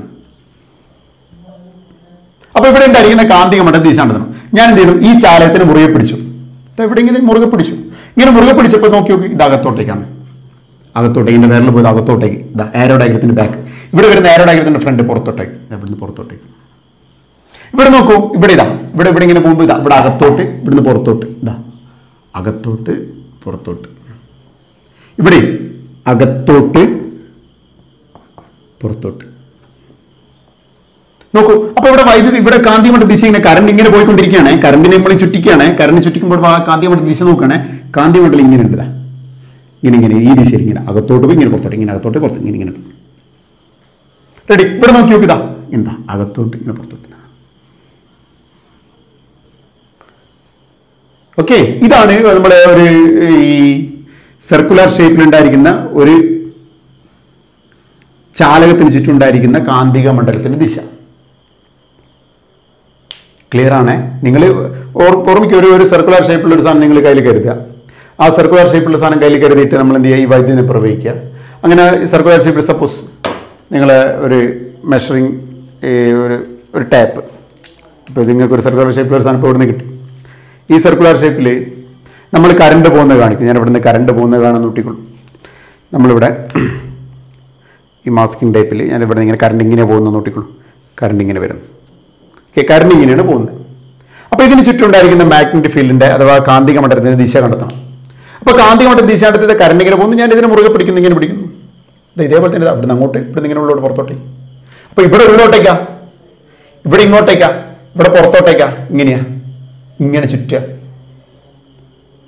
റെഡിയാണല്ലോ? അപ്പോൾ ഇങ്ങനെയാണ് നമ്മൾ കാന്തിക മണ്ഡലം ദിശ കണ്ടെത്തുക. ഇനി നമുക്ക് സോളിനോടും കൂടി ഇവിടെ പഠിക്കാണ്ട്. സോളിനോട് എന്ന് പറഞ്ഞിട്ടുണ്ടെങ്കിൽ സർപ്പിളാകൃതിയിൽ ചുറ്റിയെടുത്തിരിക്കുന്ന കവചിതമായ ചെമ്പ് കമ്പിയാണ് സോളിനോയിഡ്. പഠിക്കണ്ട. സർപ്പിളാകൃതിയിൽ ചുറ്റിയെടുത്തെന്ന് പറഞ്ഞിട്ട് നിങ്ങൾ സ്പ്രിങ് കണ്ടില്ലേ? സ്പ്രിങ്, ആ സ്പ്രിങ് പോലെ നമ്മളിപ്പോൾ ചില വളകളൊക്കെ ഉണ്ട്, സ്പ്രിങ് പോലത്തെ വളകൾ. ആ സ്പ്രിങ് പോലെ ചുറ്റിയെടുത്തിരിക്കുന്ന ചെമ്പ് കമ്പിയാണ് സോളിനോയിഡ്. അത് കവചിതമായിരിക്കും എന്ന് വെച്ചാൽ ഇൻസുലേഷൻ ഉണ്ട്. കവചിതം എന്നുള്ള വാക്കിനെ കടുമ്പോൾ നല്ലത് ഇൻസുലേഷൻ തന്നെയാണ്. ഇൻസുലേഷൻ എന്ന് പറഞ്ഞാൽ ആ ചെമ്പ് കമ്പിനെ നമ്മൾ വാർണിഷ് അടിച്ചിട്ടുണ്ടാവും, പെയിന്റ്. ഓക്കെ, ഇൻസുലേഷൻ കൊടുക്കേണ്ടിയിട്ടാണ്. അങ്ങനെ ഒരു ചെമ്പ് കമ്പി നമ്മളിപ്പോൾ നിങ്ങൾ കോയിൽ എന്നൊക്കെ പറയും, നമ്മൾ കോയിൽ എന്നൊക്കെ പറയുന്ന സാധനം ഇതാണ് സോളിനോയിഡ്. ഓക്കെ, ഈ സോളിനോയിഡിൽ നമുക്ക് സോളിനോട് ഉണ്ടായിരിക്കുന്ന കാന്തിക മണ്ഡല ദിശയാണ്. സോളിനോട് കൂടെ വൈദ്യുതി കടത്തിവിടാൻ പോവാ. സോളിനോട് കൂടെ വൈദ്യുതി കടത്തിവിടുന്നു. ഓർക്കണേ, ഇതൊരു 3 ഡയമെൻഷണൽ ഒബ്ജക്റ്റ് ആണ്. അതായത് നീളവും വീതി ഓരോ ഉണ്ട്. അതിനാണിങ്ങനെ ഒരു പരപ്പിലാണ് വരച്ചിരിക്കുന്നത്. അപ്പം നിങ്ങൾക്ക് ആ ഫീല് കിട്ടണം. ഇതൊരു കട്ടി കൂടിയ ഇങ്ങനെയുള്ളൊരു സാധനം ഇങ്ങനെ ചുറ്റി വെച്ചൊരു സ്പ്രിങ് ആണ്. അപ്പോൾ ആ സ്പ്രിങ്ങിൽ വൈദ്യുതി ഇവിടെ ഇങ്ങനെ വരുന്നു, ഇവിടെ ഇങ്ങനെ കയറുന്നു, ഇങ്ങനെ ഒഴുകുക. അഥവാ പറയുകയാണെങ്കിൽ ഇവിടെ ഞാനിങ്ങനെ നോക്കുകയാണെങ്കിൽ ഇപ്പോൾ ഇവിടുന്ന് ഇതാ ഇത് പോസിറ്റീവ് അല്ലേ, ഇവിടുന്ന് വൈദ്യുതി ഒഴുകുന്നത് ഞാൻ നോക്കുന്നിടത്താണെങ്കിൽ ഇതിങ്ങനെ ഘടികാര ദിശയിൽ വൈദ്യുതി ഒഴുകുകയാണ്. ഇങ്ങനെ ഘടികാര ദിശയിൽ വൈദ്യുതി ഒഴുകി ഇങ്ങനെ അങ്ങ് പോയിട്ട് ഇങ്ങനെ വരുന്നു, ഇവിടെ വരുന്നു. അപ്പൊ കാന്തിക മണ്ഡലം ദിശ കണ്ടെത്തണം. കാന്തിക മണ്ഡലം, ഇതിന് ചുറ്റും കാന്തിക മണ്ഡലം ഉണ്ടാവും. ഓക്കെ, ആ കാന്തിക മണ്ഡലം ഇങ്ങനെ ഇവിടെ നിന്ന് ഇങ്ങനെ താഴോട്ടേക്ക്, ഇവിടെ ഇങ്ങനെ മേലോട്ടേക്ക്, ഇവിടെ ഇങ്ങനെ താഴോട്ടേക്ക്, ഇവിടെ ഇങ്ങനെ താഴോട്ടേക്ക്, ഇവിടെ ഇങ്ങനെ മേലോട്ടേക്ക്, താഴോട്ടേക്ക്, മേലോട്ടേക്ക്, ഇങ്ങനെ പോകുന്നു. അപ്പൊ ഇതേ രീതിയിൽ നമ്മൾ എന്തായിരിക്കുന്നു, നമ്മൾ ഓരോ സ്ഥലത്തും നമ്മൾ എന്ത് ചെയ്യുക, ഈ പെരുവിരൽ നിയമം ഉപയോഗപ്പെടുത്തിയിട്ട് ഇങ്ങനെ കണ്ടെത്തുക. കുറെ പ്രശ്നം ഇങ്ങനെ കുറെ കണ്ടെത്തുക എന്നാണ്. അപ്പൊ അതിനൊരു എളുപ്പ വഴിയുണ്ട്. എളുപ്പ വഴി എന്നുണ്ടെങ്കിൽ നമ്മൾ നോക്കുക ഏത് ഭാഗത്തിന്റെ ധ്രുവമാണോ നമുക്ക് കണ്ടെത്തേണ്ടത്. ശ്രദ്ധിച്ചിരിക്കണേ, നമ്മളൊരു സോളിനോയിഡിൽ വൈദ്യുതി കടത്തിവിട്ടല്ലോ. അപ്പൊ ഇതിന് ചുറ്റും കാന്തിക മണ്ഡലം ഉണ്ടാവുമല്ലോ. ആ കാന്തിക മണ്ഡലം ദിശ കണ്ടെത്തണമല്ലോ. ദിശ കണ്ടെത്താൻ നിങ്ങൾക്ക് ഏത് ഭാഗത്തിന്, എനിക്കിതാ എ എന്ന് പറഞ്ഞ ഭാഗത്തിന്റെ ദിശ കണ്ടെത്തണം, അതേപോലെ ബി ഉണ്ടായിരിക്കുന്ന ഭാഗത്തിന്റെ ദിശ കണ്ടെത്തണം. എനിക്ക് അത് ഏതാണ് കണ്ടെത്തണം കൂട്ടിക്കോളൂ. അപ്പൊ ഞാൻ എന്ത് ചെയ്യുക, എ എനിക്ക് നേരെ നിൽക്കുക. റെഡി. എന്നിട്ട് എനെ ഇങ്ങനെ ഫേസ് ചെയ്ത് നിൽക്കുക. റെഡി. അപ്പൊ എയിൽ കറണ്ട് ഒഴുകുന്ന ദിശ നോക്കുക. എയിൽ കറണ്ട് ഇങ്ങനെ താഴോട്ടേക്ക് വന്ന് ഇവിടുന്ന് ഇങ്ങനെ ഇപ്പുറത്ത് ഇവിടുന്ന് ഇങ്ങനെ മേലോട്ടേക്കാ അതാ ഇങ്ങനെ ചുറ്റുക. അത് ഞാൻ നോക്കുകയാണെങ്കിൽ അത് ഘടികാര ദിശയിലാണ് ചുറ്റുന്നത്. ഓക്കെ, ഇനി നേരെ ഞാനത് ബിയിൽ നിന്നാണ് നോക്കുന്നതെങ്കിൽ, ഞാൻ ബിയിൽ നോക്കുകയാണെങ്കിൽ നോക്കൂ, അത് ഘടികാര ദിശയ്ക്ക് വിപരീതമായിട്ടും. ഇവിടെ നോക്കുമ്പോൾ ഘടികാര ദിശയിലും ഇവിടെ നോക്കുമ്പോൾ ഘടികാര ദിശയ്ക്ക് വിപരീതമായിട്ടും. അത് നമ്മൾ ഉപയോഗപ്പെടുത്താൻ പോവാ. ഘടികാര ദിശയും ഘടികാര ദിശയ്ക്ക് വിപരീതമായ കാര്യത്തിന് നമ്മൾ ഉപയോഗപ്പെടുത്തുന്നത്. അപ്പൊ ഞാനിവിടെ കറണ്ട് ഒഴുകുന്ന ഘടികാര ദിശയിലാണെന്ന് മനസ്സിലായി. അപ്പൊ കറണ്ട് ഒഴുകുന്ന ഘടികാര ദിശയിലാണെങ്കിൽ ഞാൻ ഇവിടെ ഉണ്ടായിരിക്കുന്ന കാന്തിക മണ്ഡല ദിശ കണ്ടെത്താൻ പോവാ. ആ കാന്തിക മണ്ഡല ദിശ കണ്ടെത്താൻ ഞാനിവിടെ കറണ്ട് ഒഴുകുന്ന ഘടികാര ദിശയിൽ ഇങ്ങനെ വരച്ചു, ഘടികാര ദിശ വരച്ചു. ഒന്നുകൂടി ഞാൻ ഉറപ്പുവരുത്തി ഘടികാര ദിശയിലാണെന്ന്. റെഡി. അഥവാ ഇവിടെ സൗത്ത് പോൾ ഉണ്ടാവും, ദക്ഷിണ ധ്രുവം ഉണ്ടാവും. ഇനി ഇങ്ങനെ തലയ്ക്കുന്ന നോക്കുമ്പോൾ ഇവിടെ കറണ്ട് ഒഴുകുന്നത് ഘടികാര ദിശയ്ക്ക് വിപരീതമായിട്ടാണ്. ഈ ഭാഗത്ത് ഞാൻ ഈ സാധനം ഇവിടെ വരച്ച് ഇവിടെ വരയ്ക്കുന്നത് ഘടികാര ദിശയ്ക്ക് വിപരീതമായിട്ട് ഇവിടെ തന്നെ വരച്ചാൽ മതി. ഓക്കെ, ഇപ്പൊ ഘടികാര ദിശയ്ക്ക് വിപരീതമായിട്ട് കറണ്ട് ഒഴുകുന്നു ഇങ്ങനെ. അപ്പൊ ഞാനത് ഉറപ്പുവരുത്തുന്നു, ഘടികാര ദിശയ്ക്ക് വിപരീതമായിട്ട് കറണ്ട് ഒഴുകുന്നു ഉറപ്പുവരുത്തുന്നു. നോക്കി നോക്കൂ, അവിടെ നോർത്ത് പോൾ അഥവാ ഉത്തര ധ്രുവം. ഇത്ര 2 പോയിന്റ് ഓർമ്മയിൽ വെച്ചാൽ മതി. കറണ്ട് ഒഴുകുന്നത് ഘടികാര ദിശയിലാണെങ്കിൽ അവിടെ സൗത്ത് പോളും, കറണ്ട് ഒഴുകുന്നത് ഘടികാര ദിശയ്ക്ക് വിപരീതമാണെങ്കിൽ അവിടെ നോർത്ത് പോളും, ഉത്തര ധ്രുവം. ഇതാണ് സോളിനോയിഡ്. ഓക്കെ. അപ്പോൾ ഈ സോളിനോഡിൽ നമ്മൾ നിങ്ങൾ വരുന്ന ക്ലാസ്സുകളിലേക്കൊക്കെ എത്തുമ്പോൾ ഈ സോളിനോഡിൻ്റെ കാന്തിക മണ്ഡലങ്ങളൊക്കെ വരച്ച് നോക്കുകയാണെങ്കിൽ അതെങ്ങനെയുണ്ടാകുന്ന അറിഞ്ഞിട്ടുണ്ടെങ്കിൽ ഈ കാന്തിക മണ്ഡലം ഇങ്ങനെ ഉണ്ടാവും. ഇവിടുന്ന് ഇങ്ങനെ തുടങ്ങി ഇങ്ങനെ ഉണ്ടാകും കാന്തിക മണ്ഡലം.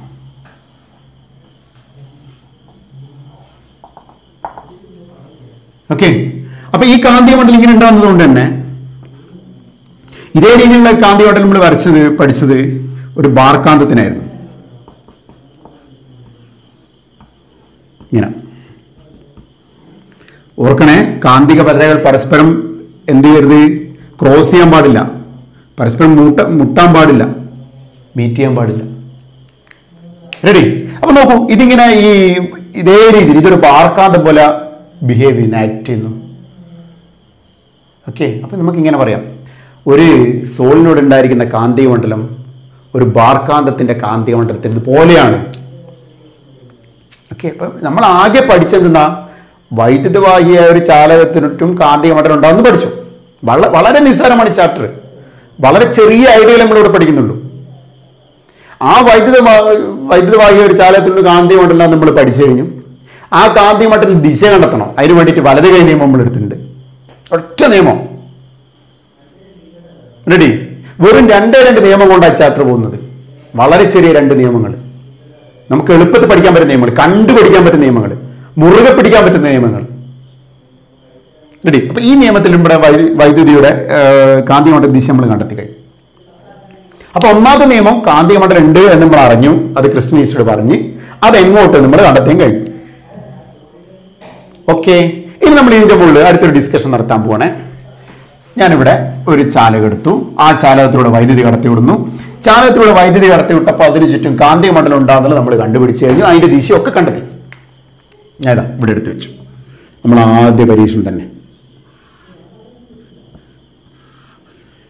റെഡി? ഇതിലൂടെ ഇപ്പം വൈദ്യുതി പ്രവഹിക്കുന്നുണ്ട്. ഞാൻ സ്വിച്ച് ഓഫ് ആക്കി വെച്ചു. ഇവിടെ ഒരു മാഗ്നറ്റിക് നീഡിൽ വെച്ച് നോക്കിക്കൊള്ളു. റെഡി? ആ മാഗ്നറ്റിക് നീഡിൽ നമ്മളിവിടെ ഇങ്ങനെ ഫ്രീലി ആയിട്ട് ഇങ്ങനെ വെച്ചിരിക്കുക. ഞാൻ പെട്ടെന്ന് സ്വിച്ച് ഓൺ ആക്കിയപ്പോൾ വൈദ്യുതി പ്രവഹിച്ചപ്പോൾ ഇതിങ്ങനെ ചലിച്ചു. ഒരു വസ്തു ചലിക്കണമെങ്കിൽ അവിടെ എന്താവശ്യമാണ്? ബലാവശ്യം. ചലിക്കുന്നു, എങ്ങോട്ട് ചലിക്കുന്നു ഒക്കെ നമ്മളിപ്പോൾ കണ്ടെത്തി കഴിഞ്ഞു. വീണ്ടും കുറച്ചുകൂടി പഠിക്കാൻ പോകും നമ്മളതിനെ. അപ്പം ഇത് എങ്ങോട്ടോ ചലിച്ചോട്ടെ, എങ്ങോട്ട് ചലിക്കുന്നൊക്കെ നമുക്ക് പറഞ്ഞു കഴിഞ്ഞു. ചലിക്കും എന്നുള്ളൊരു ഐഡിയ കിട്ടിയല്ലോ. ചലിക്കണമെങ്കിൽ അതൊരു ബലം വേണ്ടേ? പുതിയൊരു കണ്ടെത്തിലേക്ക് എത്തുമ്പോൾ അവിടെ ഒരു ബലം ഉണ്ടാകുന്നു എന്നുള്ളത്. ഒരു ബലമുള്ളത് കൊണ്ടാണ് ഇവിടെ ചലിച്ചത്. ആരുണ്ടാക്കിയ ബലം? ഈ കാന്തിക മണ്ഡലം ഉണ്ടാക്കിയ ബലം. ഇത് ചലിക്കാൻ കാരണം ഇതിനോട് വൈദ്യുതി പ്രവഹിച്ചപ്പോൾ ഇവിടെ ഒരു കാന്തിക മണ്ഡലം, ആ കാന്തിക മണ്ഡലം ഈ കാന്തിക മണ്ഡലവും തമ്മിൽ പ്രതിപ്രവർത്തിച്ചതിനെ കൊണ്ടല്ലേ ഇത് ചലിച്ചത്. അപ്പൊ എനിക്കെന്ത് കൺക്ലൂഡ് ചെയ്യാൻ പറ്റുമോ? ഞാനൊരു സാധനം കൺക്ലൂഡ് ചെയ്യാൻ പറ്റാം. വൈദ്യുതവാഹിയായ ഒരു ചാലകം കാന്തിക മണ്ഡലത്തിൽ സ്ഥിതി ചെയ്യുമ്പോൾ അവിടെ ഒരു ബലം ഉണ്ടാകുന്നു. അതിനുമുള്ള ഒരു ബലം രൂപപ്പെടുന്നു. ഇത് ഞാൻ മറച്ച് ചിന്തിക്കാൻ തുടങ്ങിയത്. ഇവിടെ വലിയൊരു കാന്തിക മണ്ഡലം. ഇപ്പൊ ഇത് കാന്തത്തെ നമ്മൾ ചലിപ്പിച്ച, ഇനി കാന്തത്തെ ചലിപ്പിക്കുന്നില്ല. ഇവിടെ ശക്തമായ ഒരു കാന്തിക മണ്ഡലം ഉണ്ടെന്ന് നോക്കിക്കോളൂ. ശക്തമായ കാന്തിക മണ്ഡലത്തിൽ ഇവിടെ ഒരു കാന്തിക മണ്ഡലം ഇവിടെ ഉണ്ട്. കാന്തിക മണ്ഡലം സൂചിപ്പിക്കുന്ന ഇതിങ്ങനെ അകത്തോട്ടേക്കുള്ള കാന്തിക മണ്ഡലം നമ്മൾ കാണിക്കുന്നു. ഈ കാന്തിക മണ്ഡലത്തിലാണ് ഞാൻ എന്ത് വെച്ചിരിക്കുന്നത്? ഈ ചാലകം വെച്ചിരിക്കുന്നത്. ഇതിപ്പോ വൈദ്യുതി പ്രവഹിക്കുന്നുണ്ട്. വൈദ്യുതി പ്രവഹിച്ചപ്പോൾ ഇതൊരു കാന്തമായിട്ട് മാറി. അപ്പൊ ഇക്കാന്തത്തിന് നമ്മൾ എന്ത് ചെയ്യും? പ്രതിപ്രവർത്തിക്കും. അപ്പൊ ഇതിന്റെ മുകളിൽ ബലം ഉണ്ടാവും. അപ്പൊ നമുക്ക് ഉറപ്പിക്കാം, കാന്തിക മണ്ഡലത്തിൽ സ്ഥിതി ചെയ്യുന്ന വൈദ്യുതവാഹിയായ ഒരു ചാലകത്തിന് മുകളിൽ ബലം അനുഭവപ്പെടുന്നു. എന്താണ്? കാന്തിക മണ്ഡലത്തിൽ സ്ഥിതി ചെയ്യുന്ന വൈദ്യുതവാഹിയായ ഒരു ചാലകത്തിൽ ബലം ഉണ്ടാകുന്നു. ഇതാണ് മോട്ടോർ നിയമം. ചാപ്റ്ററിലെ അവസാനത്തെ നിയമം. വെറും 2 നിയമം. ആ നിയമത്തിനെ കുറിച്ച് നമുക്ക് നോക്കാൻ. അപ്പം നമ്മൾ മോട്ടോർ നിയമം പഠിച്ചു. എന്നുവെച്ചാൽ കാന്തിക മണ്ഡലത്തിൽ സ്ഥിതി ചെയ്യുന്ന വൈദ്യുതവാഹിയായ ഒരു ചാലകം ബലത്തിന് വിധേയമാവും. അതിന് മുകളിൽ നിങ്ങളൊരു സാധനം കണ്ടിട്ട് ഇടത് കൈ നിയമം. എന്തിനാന്ന് വെച്ചിട്ടുണ്ടെങ്കിൽ ബലം ഉണ്ടെന്ന് പറഞ്ഞു. നമ്മളങ്ങനെ ഓരോ ഘട്ടങ്ങളാണ് പഠിച്ചു വരുന്നത്. അപ്പം അടുത്ത ഘട്ടം ബലം ഉണ്ടെങ്കിൽ ബലത്തിന്റെ ദിശ അറിയണം. ബലത്തിന്റെ ദിശ മനസ്സിലാക്കേണ്ടിയിട്ടാണ് നമ്മൾ ഫ്ലെമിങ്ങിന്റെ ഇടത് കൈ നിയമം എടുക്കുന്നത്. ഇതിൽ പറയുന്നത് നമ്മൾ ആദ്യം നിയമം വായിച്ചോളൂ. നിയമത്തിൽ പറയുന്നത് ഇടത് കൈയുടെ തള്ളവിരൽ, ചൂണ്ടുവിരൽ, നടുവിരൽ എന്നിവ പരസ്പരം ലംബമായി പിടിക്കും. ചൂണ്ടുവിരൽ കാന്തിക മണ്ഡലത്തിന്റെ ദിശയിലും നടുവിരൽ വൈദ്യുത പ്രവാഹത്തിന്റെ ദിശയിലും സൂചിപ്പിക്കുമെങ്കിൽ ചാലകത്തിലുണ്ടായിരിക്കുന്ന ബലത്തിന്റെ ദിശ എന്ന് പറയുന്നത് അത് പെരുവിരലിന്റെ ദിശയിലായിരിക്കും, തള്ളവിരലിന്റെ ദിശയിലായിരിക്കും. ഇങ്ങനെയൊക്കെ പറയാൻ വേണ്ടി നിങ്ങളെന്തോ വലിയ വിഷമം എന്തോ എനിക്ക് തോന്നുന്നു. ഒന്നുമില്ല, നമ്മളിതിങ്ങനെ പരസ്പരം ലംബമായിട്ട് പിടിക്കുക, ഇങ്ങനെയൊന്നും പിടിക്കരുത്താം. ഇതിങ്ങനെ മുറുകെ പിടിക്കുക, ഇത് പൂർണ്ണമായിട്ട് നിർത്തുക, ഇതും പൂർണ്ണമായിട്ട് നിവർത്തുക, ഇത് പകുതി. അപ്പോൾ ഇത് പരസ്പരം ലംബമായി. ഓക്കെ, അപ്പം ഈ ഇടത് കൈയിൽ ഇതിങ്ങനെ പരസ്പരം ലംബമാക്കി വെച്ചു. തൽക്കാലം ഇതിന് ഇംഗ്ലീഷ് അങ്ങ് പഠിച്ചോ. കാന്തിക മണ്ഡലം magnetic field M, current C current, force ബലം ഫോഴ്സ്. ഇതിന്റെ ഓർത്തൊക്കെ ഇത് ഓർത്തൊക്കെ എളുപ്പമാണ്. ഫോഴ്സ് ബലം, മാഗ്നറ്റിക് ഫീൽഡ് കാന്തിക മണ്ഡലം, സി കറണ്ട് വൈദ്യുത പ്രവാഹത്തിന്റെ ദിശ, ഫാദർ എഫ് ഫോഴ്സ്, മദർ അച്ഛന് താഴെ അമ്മ മദർ മാഗ്നറ്റിക് ഫീൽഡ്, താഴെ ചൈൽഡ് കറണ്ട്. അപ്പോൾ child mother father, father mother child, force magnetic field current. Ready? അപ്പൊ നമ്മൾ നോക്കി ഇങ്ങനെ വെച്ചു. ഇനി ഇതിനെ പോലെ എങ്ങോട്ടേക്കൊക്കെ ബലം ഉണ്ടാകുന്നത് കണ്ടെത്തണം. നോക്കല്ലോ, ഞാൻ ഇവിടെ ഒരു കാന്തിക മണ്ഡലം വെച്ചതാണ്. ഇങ്ങനെ ഒരു കാന്തിക മണ്ഡലം ഇവിടെ ഉണ്ടാക്കി. ഇങ്ങനെ ഇവിടുന്ന് ഇങ്ങനെ ഒരു കാന്തിക മണ്ഡലം. ഇത് കാന്തിക മണ്ഡലത്തിന് സൂചിപ്പിക്കും, ഇങ്ങോട്ടേക്കാണ് കാന്തിക മണ്ഡലം. ഈ കാന്തിക മണ്ഡലത്തിൽ ഞാനൊരു ചാലകം വെക്കാൻ പോവാണ്. ഞാനൊരു ചാലകം വെച്ചു.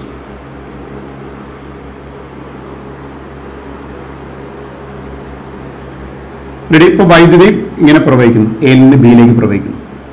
ഇങ്ങോട്ടേക്കാണ് കാന്തിക മണ്ഡലം. അപ്പൊ എ ബി എന്ന് പറയുന്ന ചാലകത്തിന്റെ മുകളിൽ ഉണ്ടായിരിക്കുന്ന ബലത്തിന്റെ ദിശ കണ്ടെത്താൻ പോവാണ്. എ ബി എന്ന് പറയുന്ന ചാലകത്തിന്റെ മുകളിൽ ഉണ്ടായിരിക്കുന്ന ബലത്തിന്റെ ദിശ എന്ന് പറയുമ്പോൾ ഞാൻ നോക്കി വെച്ചു, കാന്തിക മണ്ഡലം വെച്ചു. വൈദ്യുതി പ്രവഹിക്കുന്ന മുകളിലോട്ടേക്കാണ്, അപ്പൊ ബലാകത്തോട്ടേക്കാ. എളുപ്പമാണല്ലോ. ഇതാണ് ചാലകം എന്ന് കരുതിക്കോളൂ. കാന്തിക മണ്ഡലം അവിടത്തേക്കാണുള്ളത്. കാന്തിക മണ്ഡല ദിശയിലേക്ക് ചൂണ്ടുവിരൽ വെച്ചു. കറണ്ട് ഇങ്ങോട്ടേക്കാ. അപ്പൊ ഇതിന്റെ മുകളിലായിരിക്കുന്ന ബലം എന്ന് പറഞ്ഞാൽ ഇത് അകത്തോട്ടേക്കാണ് ബലം ഉണ്ടാവുക. അപ്പൊ ഇത് അകത്തോട്ടേക്ക് മൂവ് ചെയ്യാനുള്ള ടെൻഡൻസി ഉണ്ടാവും, ചലിക്കാനുള്ള പ്രവണത ഉണ്ടാവും. ഓക്കെ, ചലിക്കോ ചലിക്കാതിരിക്കോ എന്നുള്ളത് ബലത്തിന് ഡിപ്പെൻഡ് ചെയ്യും. എത്രത്തോളം ബലമുണ്ട്, ഇതിനെ നീക്കാൻ മാത്രമായ ബലം അവിടെ ഉണ്ടോ എന്ന് നോക്കും. ഇനി വൈദ്യുത പ്രവാഹത്തിന് ദിശ നേരെ വിപരീതമാക്കി, അപ്പം ബലം തിരിക്കും. സ്വാഭാവികം വൈദ്യുത പ്രവാഹത്തിന് ദിശ താഴോട്ടേക്കാക്കി നോട്ടിക്കോളും. വൈദ്യുത പ്രവാഹത്തിന് ദിശ താഴോട്ടേക്കാണ്. അപ്പൊ ബലയുടെ പുറത്തോട്ടേക്കാണ്, കാന്തിക മണ്ഡലം അങ്ങോട്ടേക്ക് തന്നെ. ഇനി കാന്തിക മണ്ഡലത്തിന്റെ ദിശ മാറ്റിയാലും നമുക്ക് ബലത്തിന്റെ ദിശ മാറ്റാം. അപ്പൊ ഇതൊക്കെ പഠിക്കാൻ നിങ്ങൾ എന്ത് ചെയ്താൽ പഠിച്ച് ഒരുപാട് ഉദാഹരണങ്ങളോട് നിങ്ങൾ ഇടത് കൈ നിയമം വെച്ച് നോക്കുക. അപ്പൊ ഇടത് കൈ നിയമം ഉപയോഗപ്പെടുത്തിയിട്ട് നമുക്ക് എന്ത് ചെയ്യാം, ഈ ബലത്തിന്റെ ദിശ കണ്ടെത്താം. ഓക്കെ, ഇപ്പൊ മോട്ടോർ തത്വം പഠിച്ചു, ഫ്ലെമിങ്ങിന്റെ ഇടത് കൈ നിയമവും പഠിച്ചു. ഇതിലൊരു ചോദ്യമുണ്ട് നിങ്ങൾ ടെക്സ്റ്റിനകത്ത്. ഒരു ഊഞ്ഞാലാകൃതിയിൽ ഇങ്ങനെ തൂക്കിയിട്ടിരിക്കുന്ന ഒരു ചാലകം, ആ ചാലകത്തിലൂടെ വൈദ്യുതി പ്രവഹിക്കുന്നു, ബലം എങ്ങോട്ടേക്കാണെന്നുള്ള ഞാൻ കാണിച്ചു തരാം എങ്ങനെയാണെന്നുള്ളത്. ഇപ്പോൾ ഒരു യു മാഗ്നറ്റ് ആണ് അത് ഫിഗറിലുള്ളത്. ഓക്കെ, ആ യു മാഗ്നറ്റ് യു ഷേപ്പ് കാന്തം, യു കാന്തം, അതിലിങ്ങനെ ഒരു സാധനം ഇങ്ങനെ തൂക്കിയിട്ടിരിക്കുകയാണ്, ചാലകം തൂക്കിയിട്ടിരിക്കുകയാണ്. ഇപ്പോൾ ഒരു ചാലകം തൂക്കിയിട്ടിരിപ്പോൾ സപ്പോസ് ഇതാണ് നമ്മുടെ ആ ചാലകം എന്ന് കരുതുക, ഊഞ്ഞാലാകൃതിയിലുള്ള ചാലകം. ഓക്കെ, ഈ ചാലകത്തിനെ മാത്രം നോക്കിയാൽ നിങ്ങൾ ഈ വയർ കണക്റ്റിംഗ് വയറൊന്നും നോക്കണ്ട, ഇത് നൂലുകൊണ്ട് കണക്ട് ചെയ്താൽ തൽക്കാലം. ഓക്കെ, ഇപ്പോൾ വൈദ്യുതി പ്രവഹിക്കുന്നത് ഈ ടിപ്പിന്റെ ഭാഗത്തേക്കാണ്, ഇങ്ങോട്ടേക്കാണ് വൈദ്യുതി പ്രവഹിക്കുന്നത്. ഇതിങ്ങനെ ഇങ്ങനെ ഫ്രീ ആയിട്ട് ഇങ്ങനെ ആടാൻ പറ്റുന്ന വിധത്തിൽ നമ്മളിങ്ങനെ തൂക്കിയിട്ടിരിക്കുകയാണ്. റെഡി? ഇനി ഇതിലൊരു വൈദ്യുതി പ്രവഹിക്കുന്ന നോട്ടിക്കോളൂ. ഇതിൽ വൈദ്യുതി പ്രവഹിക്കുന്നത് ഇത് പോസിറ്റീവാണ്. അപ്പോൾ പോസിറ്റീവ് ഇങ്ങനെ വന്നിട്ട് ഇങ്ങനെ വന്നിങ്ങനെ നെഗറ്റീവിലേക്ക് ഇങ്ങനെ കറണ്ട് പോകുന്നു. ഞാനിതിലൊരു യു കാന്തം വെച്ചു, ഒരു യു കാന്തം. അപ്പോൾ യു കാന്തം ഇപ്പോൾ ഇവിടെ നിന്ന് ഇങ്ങനെ ഉണ്ടാക്കുന്നുണ്ടെങ്കിൽ സപ്പോസ് ഞാനൊരു യു കാന്തം ഉണ്ടാക്കാം. ഇത് നോർത്ത്, ഇത് സൗത്ത്. മാർക്കർ കൊണ്ട് കയ്യിലൊന്നും വരയ്ക്കരുത്, കേടാണ്. റെഡി? ഇപ്പോൾ ഞാനിങ്ങനെ ഒരു യു കാന്തം വെച്ചു. ഇത് നോർത്താണ്, ഇത് സൗത്താണ്. അപ്പോൾ ഇങ്ങനെ യു കാന്തത്തിൽ ഇങ്ങനെ വെച്ചു, യു കാന്തം ഇങ്ങനെ വെച്ചു, ഇങ്ങനെയാണ് വെച്ചിരിക്കുന്നത്. അപ്പോൾ ഇതിന്റെ പോലെ എങ്ങോട്ടേക്കാണ് ബലം ഉണ്ടാകാൻ നോക്കാൻ പോവാ. ഇത് കണ്ടോളണല്ലോ, ഇത് കണ്ടല്ലോ. അപ്പോൾ നിങ്ങൾ തന്നെ തുടങ്ങി വെച്ചോളൂ. നമ്മുടെ ഇടതുകൈ നിയമം എടുക്കൂ. അപ്പോൾ ഇടതുകൈ നിയമത്തിൽ ഇതാ, ഇത് കറണ്ടിന്റെ ദിശയാണ്. കാന്തിക മണ്ഡലം ദിശ എന്ന് പറഞ്ഞിട്ടുണ്ടെങ്കിൽ ഇതാ മുകളിൽ നിന്ന് താഴോട്ടേക്കാണ്. അപ്പൊ കാന്തിക മണ്ഡലം ദിശ മുകളിൽ നിന്ന് താഴോട്ടേക്ക്, കറണ്ട് ഒഴുകുന്നത് ഇങ്ങോട്ടേക്ക്, കറണ്ട് ഇങ്ങോട്ടേക്കാണ് ഒഴുകുന്നത്. അപ്പൊ ഇതിന്റെ പോലെ ബലം നോക്കി, ബലം നിങ്ങൾക്ക് നേരെ അങ്ങോട്ടേക്കാണ്. അപ്പൊ സ്വാഭാവികം നിങ്ങൾ അങ്ങോട്ടേക്ക് ചലിക്കും. റെഡി? ഇതാ നോക്കൂ, നിങ്ങൾ വെച്ച് നോക്കി നോക്ക്. ഇങ്ങനെ വെച്ച് നോക്കുകയാണെങ്കിൽ ഇതാ ഇങ്ങനെയാണുള്ളത്. അപ്പൊ ഇതിൽ കറണ്ട് കാന്തിക മണ്ഡലം മുകളിൽ നിന്ന് താഴോട്ടേക്ക്, കാന്തിക മണ്ഡലം മുകളിൽ നിന്ന് താഴോട്ടേക്ക്. കറണ്ട് ഒഴുകുന്നത് ഇങ്ങോട്ടേക്ക്, അപ്പോൾ ബലം അങ്ങോട്ടേക്ക്. ഓക്കെ, ഇനി കറണ്ടിന് ഞാൻ നേരെ തിരിച്ച് ഇങ്ങോട്ടേക്ക്, കറണ്ട് ഇങ്ങോട്ടേക്കാക്കി. റെഡി? അപ്പൊ കറണ്ടിന്റെ ദിശ എന്നുണ്ടെങ്കിൽ കറണ്ട് ദിശ അങ്ങോട്ടേക്കാണ്, അപ്പൊ ബലം ഉള്ളോട്ടേക്കായി, അപ്പൊ ഇത് ഇങ്ങോട്ടേക്ക് വരും.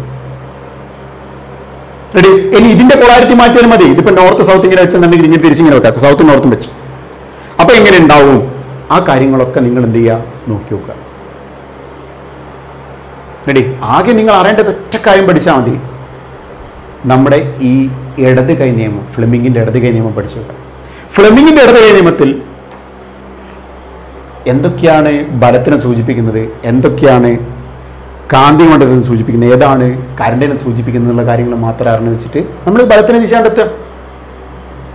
ഓക്കെ, ഈ ഫ്ലെമിങ്ങിന്റെ ഇടത് കൈ നിയമം നിങ്ങൾക്ക് മനസ്സിലായിട്ടുണ്ടെങ്കിൽ ഇതുമായി ബന്ധപ്പെട്ട് ഈ മോട്ടോർ തത്വത്തിന്റെ അടിസ്ഥാനത്തിൽ പ്രവർത്തിക്കുന്ന 2 ഉപകരണം കൂടിയോടുകൂടി ഈ ചാപ്റ്റർ തീരും. അതിൽ ഒന്നാമത്തെ ഉപകരണമാണ് DC മോട്ടോർ. നമ്മൾ മോട്ടോർ എങ്ങനെയാണ് മോട്ടോർ പ്രവർത്തിക്കുന്നത്, ഒരു DC മോട്ടറിന്റെ പ്രവർത്തനത്തിൽ ഞാൻ DC മോട്ടോർ നിങ്ങൾക്ക് വരച്ച് കാണിച്ചു തരാം. നോക്കണേ, ഒരു മോട്ടോറിലെ പ്രധാനപ്പെട്ട ഭാഗങ്ങളാണ്. ഒന്ന് കാന്തിക മണ്ഡലം ഉണ്ടാക്കാൻ ആവശ്യമായിട്ടുള്ള കാന്തം. ഇതൊരു യു കാന്താണ്, ഇങ്ങനെ യു ആണ്. അപ്പൊ ഇതിന്റെ 2 ഭാഗം കാണിച്ചു, ഇത് നോർത്ത്, ഇത് സൗത്ത്. ഓക്കെ, ഇത് കാന്തിക മണ്ഡലം ഉണ്ടാക്കും.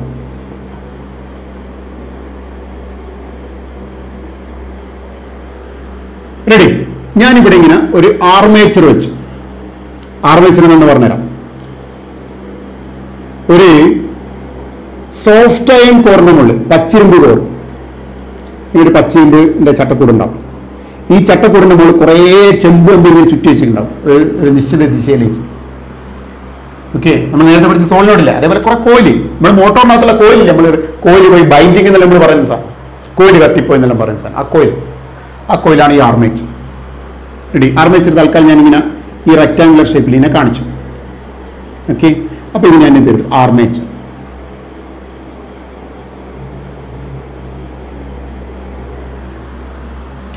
റെഡി? ദെൻ ഇനി ഇതിലേക്ക് വൈദ്യുതി കടത്തിവിടണം. അപ്പൊ വൈദ്യുതി കടത്തിവിടുന്നുണ്ടെങ്കിൽ നമ്മൾ നേരിട്ട് ഇതിന്റെ മുകളിൽ കൊടുക്കുകയാണെങ്കിൽ ഇത് തിരിഞ്ഞിട്ടുണ്ടെങ്കിൽ നമ്മൾ വയറ് പിരിഞ്ഞു വയറും കൊണ്ട് പോകും. അപ്പൊ അത് ഒഴിവാക്കാൻ ഞാൻ ഇവിടെ ഒരു അറേഞ്ച്മെന്റ് കൊണ്ടുവരാൻ പോകണേ. ആ അറേഞ്ച്മെന്റിന് പറഞ്ഞൊരു പേരുണ്ട്, അതാണ് സ്പ്ലിറ്റ് റിംഗ് എന്ന് പറയും. ഇവിടെ സ്പ്ലിറ്റ് റിംഗ്, നമ്മൾ സ്പ്ലിറ്റ് ആയി കിടക്കുന്നത്, മുറിഞ്ഞു കിടക്കുന്നത് സ്പ്ലിറ്റ് റിംഗ്. അതായത് ഒരു റിംഗ്, ആ റിംഗിന് 2 കഷ്ണങ്ങളാക്കി മുറിച്ചാണ്. നമ്മൾ നേരത്തെ എടുത്ത റിംഗിനെ നേരെ അപ്പുറം 2 കഷ്ണങ്ങളാക്കി മുറിച്ചു, സ്പ്ലിറ്റ് റിംഗ്. ഈ സ്പ്ലിറ്റ് റിംഗ് ഇങ്ങനെ വെച്ചിട്ടുണ്ട്. ദെൻ ഈ സ്പ്ലിറ്റ് റിംഗിലേക്ക് വൈദ്യുതി എത്തിക്കണ്ടേ? ആ വൈദ്യുതി എത്തിക്കാനായിട്ട് നമ്മളിവിടെ ഒരു ബ്രഷ് അറേഞ്ച്മെന്റ് ഉണ്ട്, ഗ്രാഫൈറ്റ് ബ്രഷ് എന്നതിന് പറയാം. ബ്രഷ് അതിങ്ങനെ ടച്ച് ചെയ്തിങ്ങനെ ഇത് ബ്രഷ് ചെയ്തിട്ടുണ്ട്, തൊട്ട് വെക്കും. നിങ്ങൾ ഈ ചില സ്ഥലത്ത് മിക്സിയൊക്കെ റിപ്പയർ ചെയ്യാൻ കൊണ്ടുപോയിട്ടുണ്ടെങ്കിൽ ഇവിടെ പറയും അതിന്റെ കാർബൺ ബ്രഷ് പോയതാണെന്ന് പറയും. കാർബൺ ബ്രഷ് എന്ന് പറഞ്ഞാൽ ഗ്രാഫൈറ്റ് ബ്രഷാണ്. ഇത് തഴഞ്ഞു, ഇതിനുള്ളിൽ ടച്ച് ചെയ്തിരിക്കുന്നില്ല, ഇത് തിരിയുമ്പോൾ ഇതിനുള്ളിൽ ടച്ച് ചെയ്ത് തഴഞ്ഞു തീർന്നു. അപ്പോൾ അത് മാറ്റിയാൽ മതി. ഗ്രാഫൈറ്റിൽ നമ്മളെ പെൻസിലിനകത്തുള്ള സാധനം. റെഡി? അപ്പോൾ ഇത് പോസിറ്റീവ്, ഇത് നെഗറ്റീവ്. വൈദ്യുതി ഇങ്ങനെ കടന്നു പോകുന്നു, ഇങ്ങനെ കടന്നു പോയി വരുന്നു. അപ്പൊ ഇതെങ്ങനെയാ തിരിയാൻ നോക്കണം. അപ്പൊ ഞാൻ ഇതിനൊരു പേര് കൊടുക്കുമ്പോൾ A, B, C, D. കറങ്ങണമെങ്കിൽ നമുക്കൊരു ആക്സിസ് ഉണ്ട്. ഇപ്പൊ ഞാൻ ഇത് ആക്സിസ് കൊടുത്തു, അക്ഷം.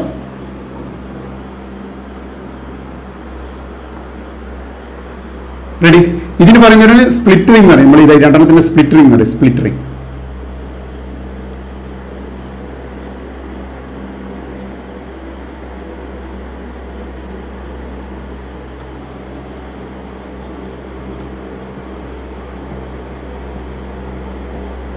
split ring. Okay, then the brush on graphite brush.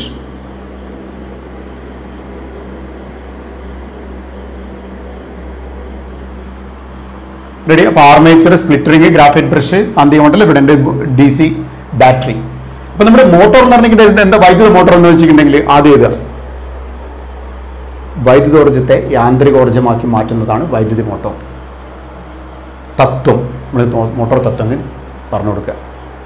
Motor Tatumaka, Kandi wanted to see the Vaidu Bahir Chara, the armature Chara. Would Palatini with him on ഇനി ഞാൻ ബലം കൊണ്ട് ഇതിനെന്ത് സംഭവിക്കാൻ നോക്കി നോക്കി, ഇത് തിരിയോ നോക്കാം നമ്മൾ. അപ്പൊ ബലം കൊണ്ട് സംഭവിക്കാം, ഇവിടെ കറണ്ട് ഒഴുകുന്നത് മേലോട്ടേക്കാണ്, ഇവിടെ കറണ്ട് ഒഴുകുന്നത് താഴോട്ടേക്കാണ്. കാന്തിക മണ്ഡല ദിശ എന്നുള്ളത് ഇങ്ങോട്ടേക്ക് കാന്തിക മണ്ഡല ദിശ.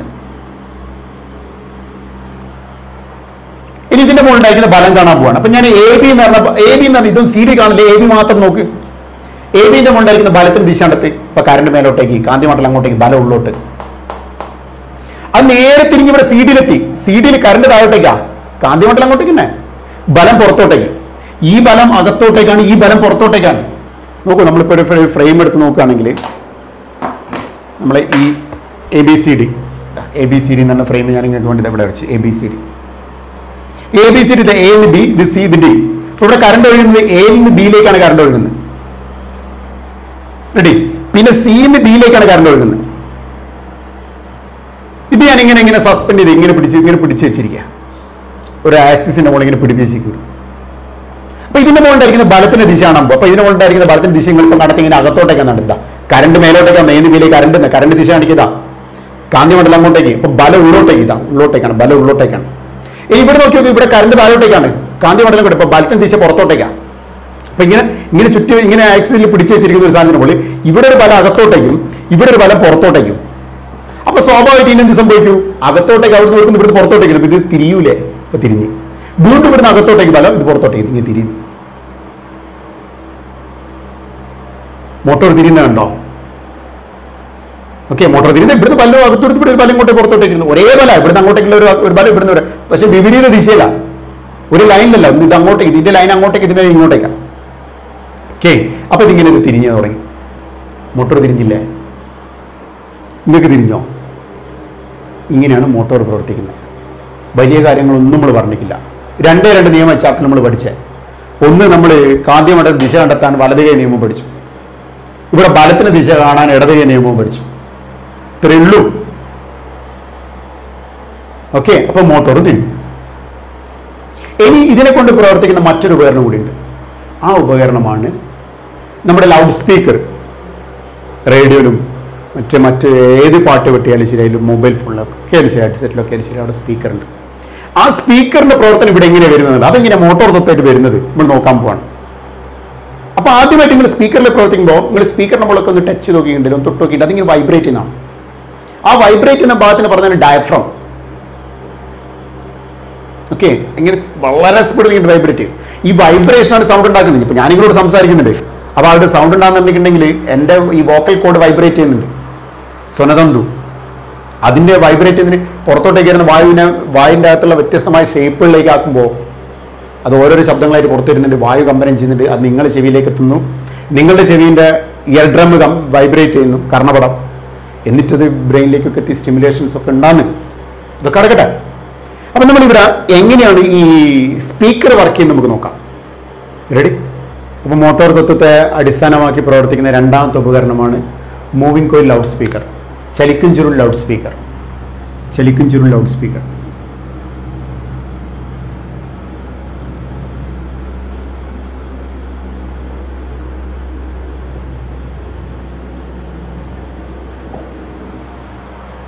ഓക്കെ, അപ്പോൾ ചലിക്കും ചുരുൾ ലൗഡ് സ്പീക്കറിൽ ഇപ്പോൾ ഇതിൻ്റെ ജസ്റ്റ് പേരുകളെല്ലാം അങ്ങനെ തന്നെ, അതുകൊണ്ട് ഇംഗ്ലീഷ് തന്നെ എഴുതിയിരിക്കുന്നത്. ഡയഫ്രം തന്നെയാണ് ഉണ്ടാവുക. വോയിസ് കോയിൽ തന്നെയുള്ളത്. സോഫ്റ്റ് ആൻഡ് കോർ മാത്രം പച്ചിരുമ്പ് കോറുന്നുണ്ട്. ഓക്കെ, ഇത് കണക്റ്റിംഗ് വയറാണ്. ഇത് കാന്തിക മണ്ഡലം എന്ന് കാണിക്കും. ഒരു സ്പീക്കർ നമ്മുടെ കയ്യിൽ കിട്ടിയിരിക്കുന്ന ഒരു സ്പീക്കർ നമ്മളിപ്പം പറഞ്ഞിരിക്കുന്നത്, എല്ലാവരും നിങ്ങൾ സ്പീക്കറായിട്ട് ആക്ടിവിറ്റീസ് നടത്തിക്കുന്നു. ആ സ്പീക്കറിനെ ഇങ്ങനെ നെടുക ഛേദിച്ചൊരു രൂപ കാണിച്ചിരിക്കുന്നത്. അപ്പം അതിൻ്റെ കാന്തായി കാണിച്ചിരിക്കുന്നത്, ഇതിൻ്റെ കാന്തം. ഓക്കെ, ഇനി സ്പീക്കർ നമ്മളൊന്ന് വളരെ സിമ്പിളായിട്ട് ഇങ്ങനെ മെല്ലെ പറിച്ചെടുക്കുകയാണെങ്കിൽ, ഉപയോഗിക്കാൻ പറ്റാത്ത സ്പീക്കർ പറിച്ചു നോക്കുകയാണെങ്കിൽ അതിന് ചെറിയ ചെമ്പ് കമ്പി കാണാൻ പറ്റും. ആ ചെമ്പ് കമ്പി കഴിഞ്ഞാൽ വോയിസ് കോയിൽ എന്ന് പറയും. ഇതാണ് വോയിസ് കോയിൽ. റെഡി? ദെൻ ഇത് ഡയഫ്രം, ആ കറുത്ത ഭാഗം ചലിച്ചുകൊണ്ടിരിക്കുന്നത്. ആ ബാക്കിൽ അതിൻ്റെ സപ്പോർട്ട്, ദെൻ ഇത് ഷീൽഡാണ്. ഡയഫ്രം ഇങ്ങനെ പിടിച്ചു വെക്കാൻ പറ്റിയ സാധനം. അപ്പോൾ സ്പീക്കർ എങ്ങനെ വർക്ക് ചെയ്യാൻ നോക്കാം നമുക്ക്. ഇപ്പോൾ സ്പീക്കറിൽ ഇപ്പം നമ്മൾ ആദ്യം മൈക്രോഫോണിൽ നമ്മൾ പാട്ട് പാടുന്നു. ആ മൈക്രോഫോണിൽ വൈദ്യുതകാന്തിക പ്രേരണാണത്. പഠിക്കാം, അതായത് ചാപ്റ്ററിൽ പഠിക്കാണ്ട് വൈദ്യുതകാന്തിക പ്രേരണ എന്താണുള്ളത്. അപ്പോൾ മൈക്രോഫോണിൽ നമ്മൾ പാടുന്നത്, ആ പാടുന്നതിന് കറസ്പോണ്ടിങ് ആയിട്ട് അതിൻ്റെ വൈദ്യുത സ്പന്ദനങ്ങൾ ഇവിടെ ഉണ്ടാവും. ആ വൈദ്യുത സ്പന്ദനങ്ങൾക്ക് വളരെ ശക്തി കുറവായിരിക്കും. അതിന് ശക്തി കൂട്ടാനായിട്ട് നമ്മൾ ആംപ്ലിഫയറിൽ കൊടുക്കും. മൈക്രോഫോൺ ഉണ്ടായിരിക്കുന്ന വൈദ്യുത സ്പന്ദനങ്ങൾ നേരെ ആംപ്ലിഫയർ കൊടുക്കും. ആംപ്ലിഫയർ എന്ന് പറഞ്ഞിട്ടുണ്ടെങ്കിൽ നമ്മൾ ചെറിയ വൈദ്യുത സ്പന്ദനങ്ങളെ മൈക്രോഫോണിൽ കൊടുക്കുന്ന ഇങ്ങനെ ചെറിയ വൈദ്യുത സ്പന്ദനം മൈക്രോഫോണിൽ ഉണ്ടായെന്ന് കൂട്ടിക്കോളും. അതിന്റെ ആംപ്ലിറ്റ്യൂഡ് ആയിരം കൂട്ടുക. വേറൊന്നും ചെയ്യുന്നില്ല, ആയിരം കൂട്ടുന്ന സാധനം. ആയിരം കൂട്ടുമ്പോൾ അതിന്റെ ഊർജ്ജം കൂടും. റെഡി? അപ്പൊ ഇങ്ങനെ വെച്ച് തീവ്രത കൂടും. റെഡി? നോക്കിക്കൊള്ളേ. അപ്പൊ ആംപ്ലിഫയർ നേരെ അത് വോയിസ് കോയിലെത്തി. അപ്പൊ വോയിസ് കോയിൽ ഇപ്പൊ കറണ്ട് വന്നല്ലോ. വോയിസ് കോയിൽ കറണ്ട് വന്ന എവിടുന്ന? ആംപ്ലിഫയറിൽ വന്നിരുന്ന മൈക്രോഫോൺ എന്നാ. അപ്പൊ മൈക്രോഫോണിന് ആംപ്ലിഫയർ പോയി, ആംപ്ലിഫയറിന് നമ്മുടെ ഈ സ്പീക്കറിനകത്തുള്ള വോയിസ് കോയിലെത്തി. അപ്പൊ ഈ വോയിസ് കോയിൽ ഇപ്പൊ എന്താ? ഒരു വൈദ്യുതവാഹിയായ ഒരു ചാലക. അത് എവിടെയുള്ളത്? കാന്തിക മണ്ഡലത്തിലുള്ളത്. അപ്പൊ കാന്തിക മണ്ഡലത്തിൽ സ്ഥിതി ചെയ്യുന്ന വൈദ്യുതവാഹിയ ചാലകത്തിൽ എവിടെയുണ്ടാവും? ബലം ഉണ്ടാവും. എന്തിന് കറസ്പോണ്ടിങ് ആയിട്ട്, എന്തിന് തുല്യമായിട്ടുണ്ടാവുക? എത്ര വൈദ്യുത പ്രവാഹമാണ് വരുന്നത് അതിനനുസരിച്ചിട്ട് ഇതിന്റെ ബലത്തിന് മാറ്റം ഉണ്ടാവും. വൈദ്യുത പ്രവാഹത്തിന് ദിശ മാറുന്നതിനനുസരിച്ചുകൊണ്ട് ബലത്തിന് ദിശ മാറും. അപ്പൊ വൈദ്യുത പ്രവാഹത്തിന് ദിശ ആദ്യം പോസിറ്റീവ് ആണ്, പിന്നെ നെഗറ്റീവ്. വൈദ്യുത പ്രവാഹത്തിന് ദിശ മാറുന്നുണ്ട്. അപ്പൊ സ്വാഭാവികമായിട്ട് ഇതിന്റെ മുകളിലായിരിക്കുന്ന ബലത്തിന് ദിശ മാറും. അപ്പൊ പുറത്തോട്ടേക്ക് ദിശ ഇങ്ങനെ മാറിക്കൊണ്ടിരിക്കുക. അപ്പൊ ദിശ മാറിക്കൊണ്ടിരിക്കുന്നതിന് ഇവിടെ ഭ്രംശനം സംഭവിക്കുന്നത്, വൈബ്രേഷൻ സംഭവിച്ചുകൊണ്ടിരിക്കുക.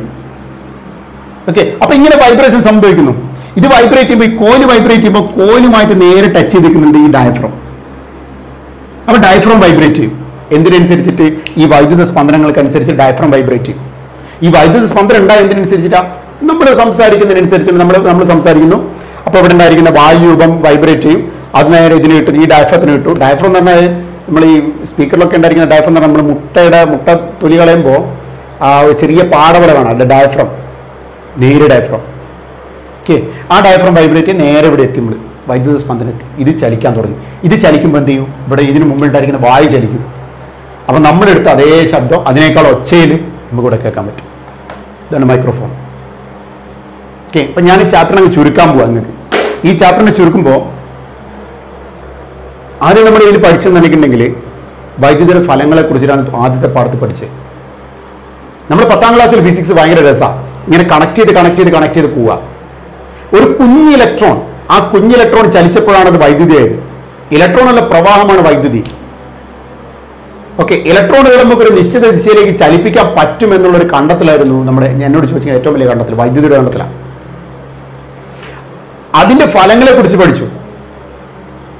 ഓക്കെ, അതിന്റെ ഫലങ്ങളാണ് ഇപ്പം പ്രകാശഫലം, കാന്തിക ഫലം എന്നെല്ലാം പറഞ്ഞ ഒരുപാട് ഫലങ്ങൾ. ആ വൈദ്യുതിയൊക്കെ കണ്ടെത്തലുകൊണ്ടാണ് ഈ ലോക്ക്ഡൌൺ വേളയിലും നമുക്ക് പരസ്പരം കാണാൻ കഴിയും. ഓക്കെ, അപ്പം നമ്മൾ എന്തെങ്കിലും വൈദ്യുതി ഇങ്ങനെ ഒഴുകുന്നു. ആ ഒഴുക്കിൻ്റെ ഓരോരോ മാറ്റങ്ങൾ പഠിച്ചു. ഇപ്പോൾ കാന്തിക മണ്ഡലം ഉണ്ടായി. കാന്തിയുടെ ദിശ നമ്മൾ വലതുകൈ നിയമം ഉപയോഗിച്ചു. കാന്തിക മണ്ഡലത്തിൽ സ്ഥിതി ചെയ്യുന്ന ഒരു ചാലകത്തിൽ, വൈദ്യുതവാഹി ഒരു ചാലകത്തിൽ ബലത്തിന് വിധേയമാവുന്ന നമ്മൾ പഠിച്ചു. അതിൻ്റെ ബലത്തിന് ദിശ ഇടതുകൈ നിയമം പഠിച്ചു. രണ്ട് നിയമം. ആ 2 നിയമം കൊണ്ട് നമ്മൾ ഈ ഒരു ഉപകരണവും പഠിച്ചു. 2 ഉപകരണം പഠിച്ചു. ഒരു DC മോട്ടോറും പഠിച്ചു, ഒരു മൂവിംഗ് കോയിൽ ലൗഡ് സ്പീക്കറും. ഇത്തരമുള്ള പാഠഭാഗങ്ങൾ. ഇനി പാഠഭാഗങ്ങളുടെ പിറകുള്ള ചോദ്യങ്ങൾ നിങ്ങൾ നോക്കുക, ചെയ്യുക. എന്തെങ്കിലും സംശയങ്ങൾ നിങ്ങൾക്ക് അതിൽ വരികയാണെങ്കിൽ നിങ്ങൾക്ക് കോൺടാക്ട് ചെയ്യാം നമ്മളെ. അപ്പോൾ നല്ല രീതിയിൽ ഈ വീട്ടിലിരുന്നുള്ള പഠനം നിങ്ങൾ ഉപയോഗപ്പെടുത്തുക. All the best.